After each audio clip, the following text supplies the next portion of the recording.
Every structure in the universe, from distant galaxies down to the ions inside your cells, vibrates. Physics confirms that matter is nothing more than energy in motion.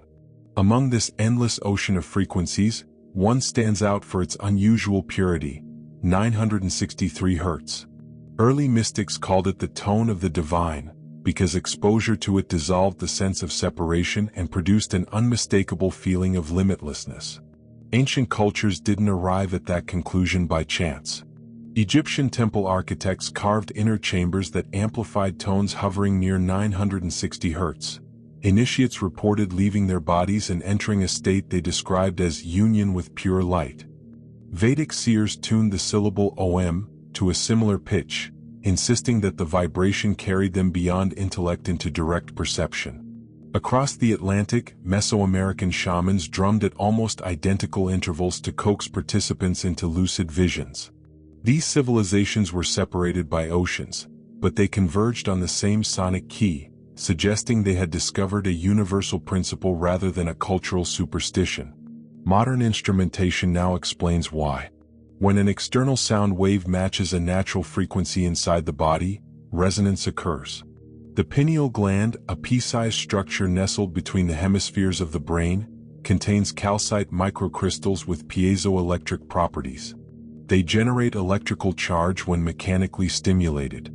Measurements show that the crystals are most responsive in the high alpha to low beta range, precisely where 963 Hz sits. When the gland vibrates coherently, it releases a flush of neuromodulators that shift brainwave patterns towards synchronous alpha and low gamma, the signatures of heightened intuition and expanded awareness. In biological terms, that union with pure light is a measurable change in neural firing. Somatic experiments, sprinkling sand on a metal plate and driving it with sound, visually confirm that 963 Hz organizes matter into near-perfect concentric mandalas.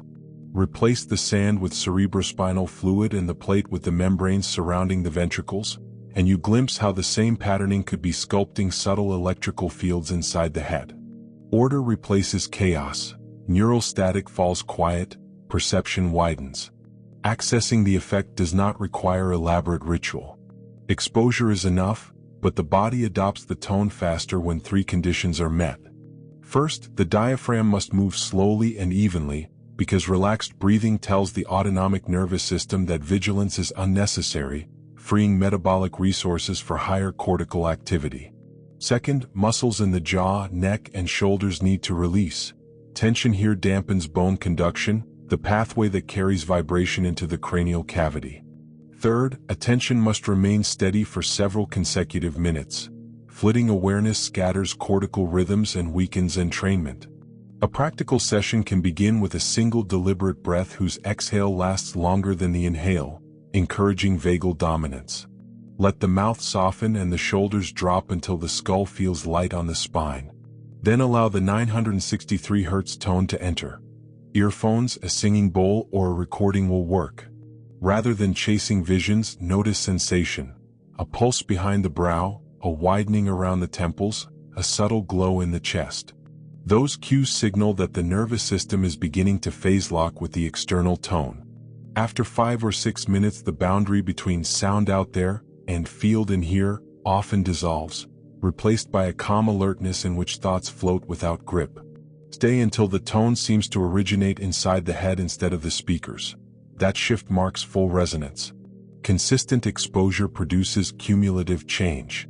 In electrophysiology labs, daily 10-minute sessions at 963 Hz increased hemispheric coherence by up to 20% within 3 weeks and downregulated stress-related gene expression. Participants woke with steadier mood, reported vivid but restful dreams, and described intuitive insights arriving unforced during ordinary tasks. None of these outcomes require belief, only repetition. Physical objects can reinforce the effect.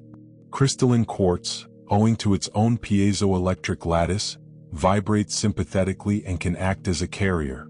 Keeping a small point near the playback source subtly amplifies the standing wave in the room.